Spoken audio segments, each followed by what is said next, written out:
How to use Emergence AI to build apps. So Emergence AI is a no-code platform that lets users generate custom AI agents simply by describing the task in natural language. So in order to use Emergence AI to build apps, first you need to request an early access or watch a demo. Then after you have the access, you need to define your goal in natural language.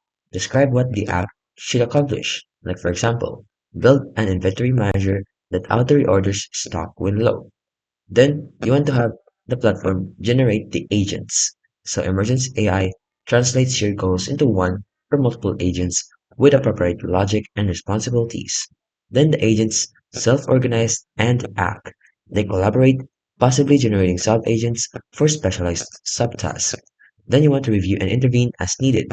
So use the dashboard to trace agent behavior, inject guidance, or enforce policies. Then you want to integrate it with your APIs or tools, which handles the connector code.